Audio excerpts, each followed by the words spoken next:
ঈদগাহ ময়দানে গিয়ে সবার সাথে ঈদের নামাজ আদায় করার মধ্য দিয়ে ঈদের দিনটা শুরু করার মজাই আলাদা। সবার জীবনে পরিবার পরিজন নিয়ে ঈদ করার যে আমেজ বা মজা সেটা আমরা পাই না, বাট এখানেও কিন্তু বিশ্বের বিভিন্ন দেশের মুসলিম ভাই বোনদের সাথে ঈদের শুভেচ্ছা বিনিময় করার বড় একটা সুযোগ আমরা পাই এই ঈদের নামাজ আদায় করার মধ্য দিয়ে। দেশ এবং দেশের বাইরে যে যেখান থেকে আমার ভিডিওটি দেখছেন সবাইকে জানাচ্ছি ঈদ মোবারক। অবশ্যই বছরের অন্যান্য দিনের তুলনায় ঈদের দিনটাকে আমরা সবাই একটু আলাদাভাবে কাটানোর চেষ্টা করি, আর আমার ঈদটা কেমন গেল সে সবকিছু আজকের ভিডিওতে আপনাদের সাথে শেয়ার করব। ঈদের দিন সকালবেলা জামাতে যাব বিধায় আমরা কিন্তু আগের দিনই মোটামুটি ঈদের দিনের সমস্ত রান্না বান্না কমপ্লিট করে রাখি। আমি মোটামুটি 80%ই কমপ্লিট করেই রাখি। আমাদের এখানে সকাল 8টা থেকে ঈদের জামাত শুরু হয়, আর সেই অনুযায়ী সেই সময়টা মাথায় রেখেই 8টার মধ্যেই রওনা দেওয়ার চেষ্টা করি। এবার কিন্তু আমরা যাওয়ার কিছুক্ষণের মধ্যেই নামাজটা শুরু হয়ে গিয়েছিল।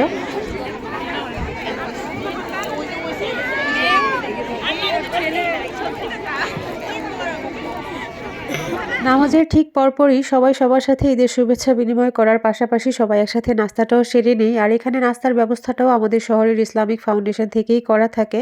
আমাদের শহরের বিভিন্ন দেশের মুসলিমদের মধ্যে মরক্কো, পাকিস্তান আর আমরা বাঙালিরা উল্লেখযোগ্য। আর এখানে কিন্তু সবার সাথে মোটামুটি বাচ্চা কাচ্চা থাকে। বাচ্চারাও বিশাল বড় মাঠ পেয়ে স্বতঃস্ফূর্তভাবে বেশ অনেকটা সময় নিয়ে ওরা খেলাধুলা করে, দৌড়াদৌড়ি করে। বাচ্চাদেরও কিন্তু অনেকটা সময় এনজয় করা হয়, আর ঈদের অর্ধেক আনন্দ কিন্তু ওরা এখান থেকে পায়। এখানকার জামাতের জন্য এই বিশাল মাঠটাকে নির্ধারণ করা হয়েছে এবং এই মাঠের মাঝখানে ব্যারিকেড দিয়ে একপাশে মহিলা আরেক পাশে পুরুষদের নামাজের জন্য সুন্দরভাবে ব্যবস্থা করা আছে। করার জন্য আমরা সবাই সাথে করে পার্সোনালি জায়নামাজ নিয়ে যাই। এছাড়াও কিন্তু এই মাঠে ইসলামিক ফাউন্ডেশনের পক্ষ থেকে মাদুল বিছানোই থাকে। হ্যাঁ, ঈদ মুবারক করো, ঈদ মুবারক। হ্যাঁ, এই তো গুড। আমি এখানে দাঁড়িয়ে থেকে দুই বন্ধুকে ঈদের শুভেচ্ছা বিনিময় করাটা একটু শিখিয়ে নিলাম। আমাদের বাচ্চারা যেহেতু প্রবাসে থাকে, এখানেই বড় হওয়া, ওরা কিন্তু দেশের মতো দেখে দেখে শিখবে, সেই পরিবেশটা পায় না, তাই ওদেরকে সমস্ত কিছু শেখানোর দায়িত্বটা কিন্তু আমাদের মায়েদের নিতে হয়। আমার একটু রান্না বাকি ছিল, সেটা শেষ করে নিচ্ছি, কারণ আমরা প্ল্যান করেছিলাম আমি আর আমাদের এখানকার এক বাঙালি ভাবি আমরা দুই ফ্যামিলি একসাথে বাইরে গিয়ে দুপুরে খাওয়া দাওয়াটা সেরে নিব। তো সেভাবেই আমরা রান্না বান্না করেছি, আর আমার শুধু সবজিটা রান্না করা বাকি ছিল। তো নামাজ থেকে আসার পর আমি সেটা করে নিলাম। যেহেতু সবজি রান্না করতে খুব বেশি সময়ও লাগে না, আবার এই সবজিটা তাজা খেতেই ভালো লাগে। আগের দিন রান্না করলে মানে একবার গরম করার পর সেটার টেস্টটা নষ্ট হয়ে যায়। তো সেজন্য আমি সেটা করে নিলাম। আর আমি চিকেন রোস্টটা আগের দিনই করে রেখেছিলাম, সালাদ কেটে নিয়েছি, গরুর মাংস রান্না করেছিলাম, তো সেটা অলরেডি আমি বক্সে ভরে নিয়েছি। তো আমরা সবকিছু গুছিয়ে রওনা দিয়ে দিয়েছি।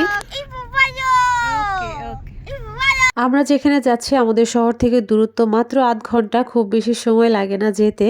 তো আমরা বাসায় এসে আমার হাজব্যান্ড, বাচ্চা কাচ্চা ওরা কিন্তু অনেকটা লম্বা সময় রেস্ট করেছে। এই ফাঁকে আমি আমার কাজগুলো সেরে নিয়েছি। আর ঈদের দিন যেহেতু, ঈদের দিন বাসায় খাবার দাবার খাওয়ার চেয়ে বাইরে গিয়ে অনেকে একসাথে বসে খাওয়া দাওয়া করার মজাটাই আলাদা, আর সেজন্যই আমাদের এভাবে প্ল্যান করা। এসেই সবাই খাবার টেবিলে বসে গিয়েছে, কারণ আমরা অপেক্ষা করব খাওয়ার জন্য সেই সময়টা ছিল না। সবাই অনেক বেশি ক্ষুধার্ত ছিল, যেহেতু ঈদের দিন সকালবেলা খুব ভালোভাবে নাস্তা করাটা কারোরই হয় না।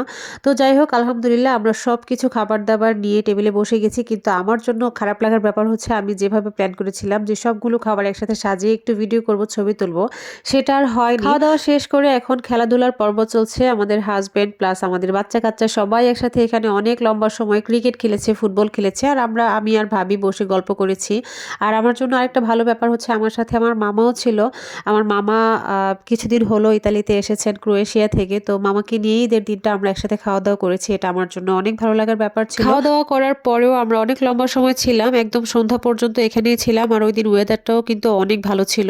আর আমাদের সাথে আমাদের আরও পরিচিত কয়েকজন, যারা আমাদের মানে আমরা যে শহরে গিয়েছি ওই শহরে যারা থাকেন, তারাও এসে আমাদের সাথে মিট করেছেন। সব মিলিয়ে পুরো দিনটা আমাদের খুবই ভালো কেটেছে আলহামদুলিল্লাহ। আর প্রত্যেকটা ঈদের দিন আমাদের এভাবেই ভালোভাবে আমরা যেন কাটাতে পারি। সবাই দোয়া করবেন। আপনাদের সবাইকে আবারও ঈদ মুবারক জানিয়ে আজকের মতো বিদায় নিচ্ছি।